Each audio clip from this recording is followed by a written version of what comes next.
The clock on the wall ticked, each second louder than the last. He finally picked up his fork. But before he could take a bite, I slid the envelope toward him again. "Before you eat," I said, "open it." His fingers shook when he touched it. He tore the seal slowly, almost like he already knew whatever was inside was going to change him. He looked at the first page. The photo. My bruise. His breath caught. His eyes widened.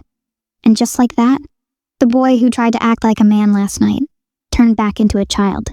"Mom, I didn't mean to hurt you. I swear, I didn't realize." "You did," I said softly, "and I need you to see it." A tear slipped down his cheek. He wiped it fast, embarrassed. "You think I'm a monster?" "If I thought you were a monster," I said, "I wouldn't be sitting across from you. I'd be gone." He looked down, ashamed. I leaned forward just a little. "This is not about punishment.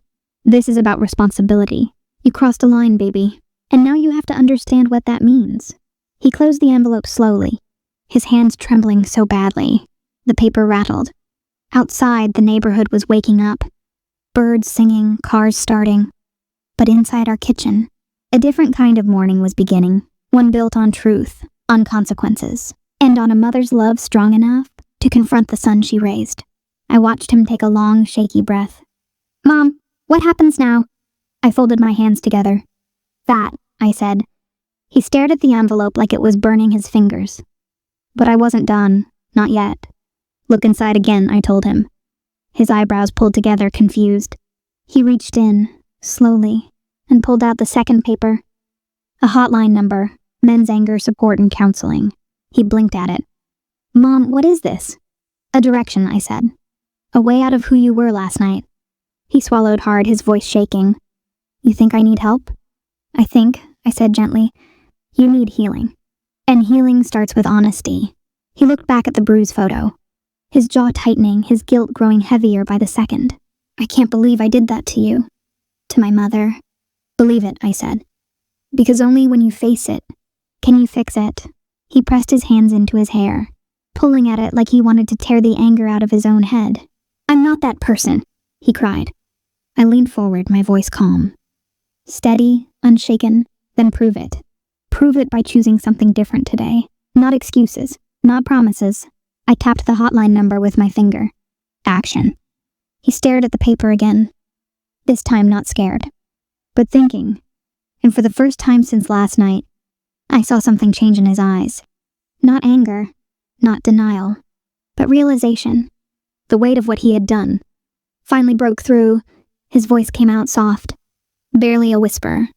"Mom, if I call this number, will you stay? Will you still love me?" I reached across the table, placed my hand gently on his, the same hand that lost control the night before. "I never stopped loving you," I said.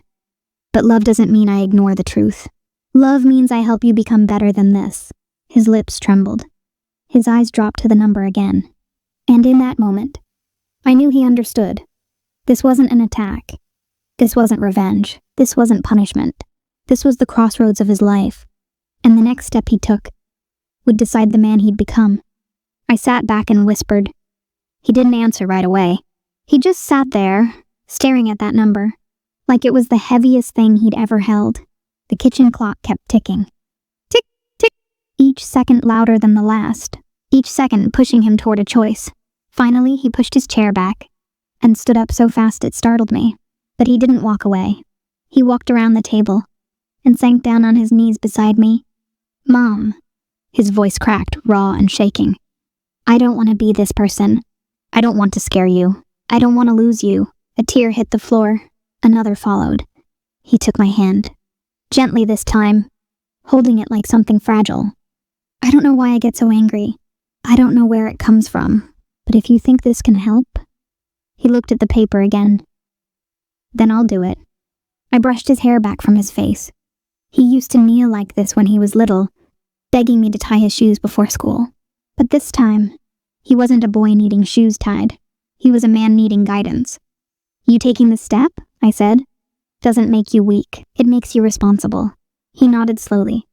"I'll call," he whispered. "But can you stay beside me while I do it? Just this first time?" I felt something twist in my chest. a mix of pain and hope. Of course, baby. He stood up, wiped his face, and picked up his phone, his hand trembling so much, he almost dropped it. He dialed the number once, stopped, dialed again, stopped again. I placed my hand on his back. It's okay, I whispered. Courage isn't loud. Sometimes it's just trying again. He nodded and finally pressed call. The phone rang. Once, twice, 3 times. He was breathing like he'd run a marathon. And then, a voice on the other end answered. He froze. But then he said, Hi, my name is... I need help with my anger. I watched his shoulders drop, his breath finally releasing, the first real release since last night. And in that moment, I knew something was changing. Slowly, quietly, but finally changing. I sat back in my chair, closed my eyes, and let myself breathe too. Because sometimes, justice isn't loud. Sometimes justice is a phone call, a choice, a step toward healing. And that morning, my son took his first. The call lasted 18 minutes. 18 long, quiet, heavy minutes. I didn't interrupt. I didn't move. I just listened to my son speak truths he'd never dared to say out loud. When he finally hung up, he didn't look ashamed anymore.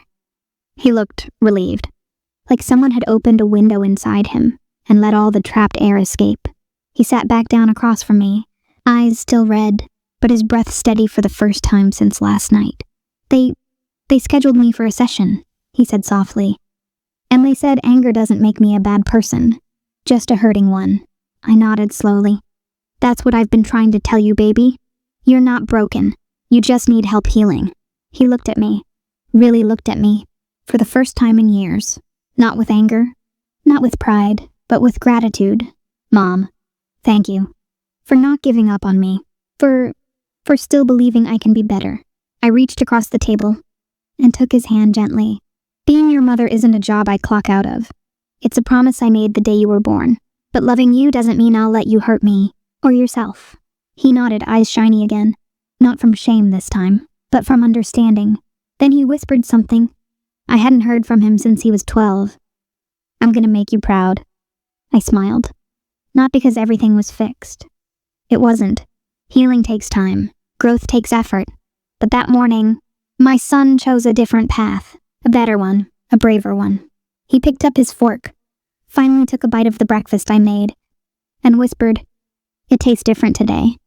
It should, I said softly. Today isn't just a meal. It's a new start. He looked at me, a small smile breaking through, and I whispered the final words of that morning. The truth behind the whole lesson. I didn't serve you breakfast today, baby. I served you justice, and you chose to change.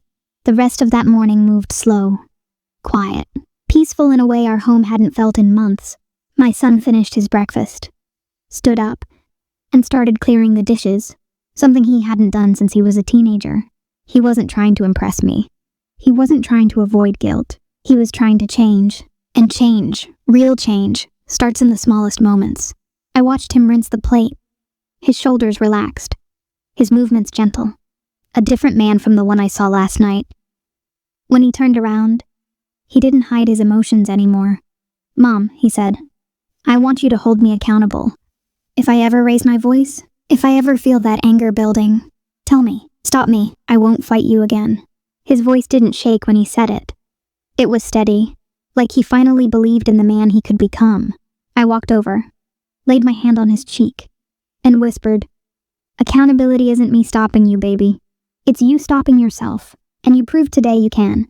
He nodded slowly, like he understood something deeper than words. Then he reached into his pocket and pulled out something I didn't expect. A folded note. I wrote this while I was on the phone, he said. It's not an apology. It's a promise. He handed it to me. I opened it. In shaky handwriting it read, I will never lay a hand on you again. I will learn. I will change. I will be the son you deserve. My throat tightened. My eyes burned. But I didn't cry. Not because I was strong, but because for the first time in a long time, I felt hope. Real hope. He hugged me. A real hug. The kind he used to give when he was little. Holding tight like I was the safest place in the world. And in that moment, I knew something true. A mother's love didn't save him. A mother's lesson did. When he pulled away, I looked at him and said, "Baby, this house will always be open to you, but only for the man you choose to be, not the one you were last night."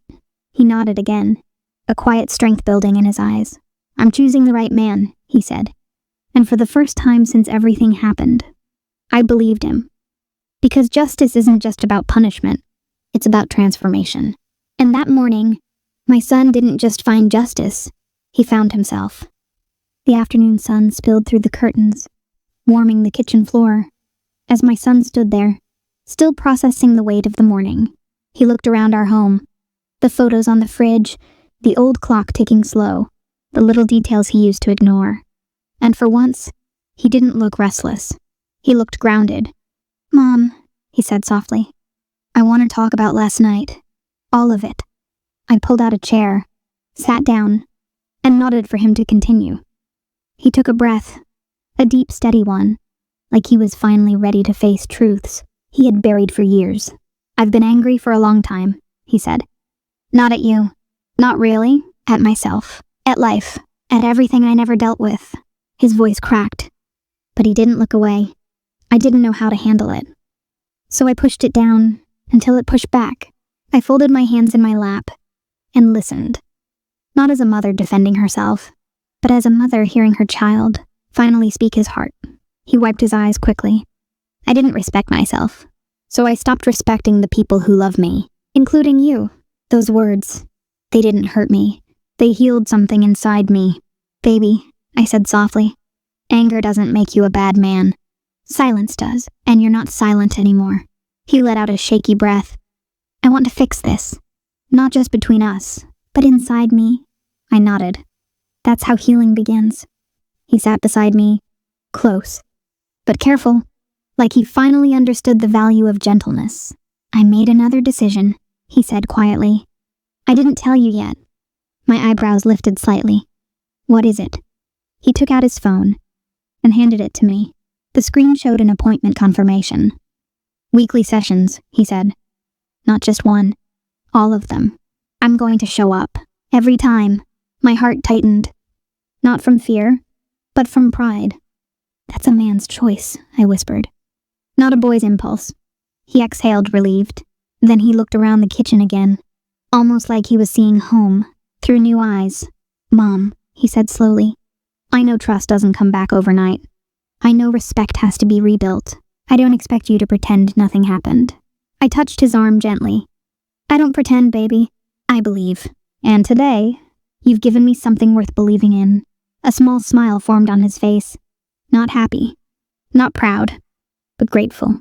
Quietly grateful. He stood up, walked to the sink, and poured himself a glass of water. Then he turned to me with a calmness I hadn't seen in years. "This is the first day," he said.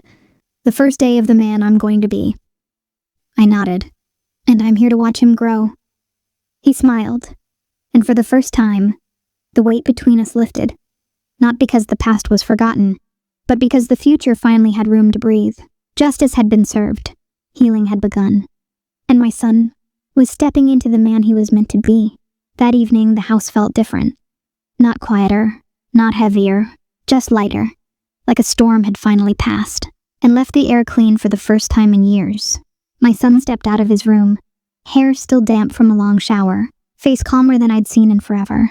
He walked toward me slowly, not with fear, but with purpose. "Mom," he said, "I know today was hard, but thank you. You didn't just wake me up. You saved me." I smiled softly. "No, baby. You saved yourself. I only showed you the path." He nodded, not to argue, but to accept the truth. He sat beside me on the couch, hands folded, shoulders relaxed. "I'm going to keep going," he said. "The sessions, the work, the change, all of it. I know you will," I whispered. We sat there for a moment, two hearts finally beating in the same rhythm again. And then he said something that made all the pain worth it. "Mom, I promise you, this house will never see that version of me again." I looked into his eyes, and for the first time, I didn't see anger, or fear, or guilt. I saw growth. Real, honest growth. He stood up, walked toward the doorway, and turned back with a soft smile. Today was the day, Mom. The day I became the man I should have been all along. I nodded slowly. Then let this be your beginning. And just like that, the story of pain became a story of healing. A mother's strength, a son's redemption, and a home rebuilt on truth. CTA end of video line.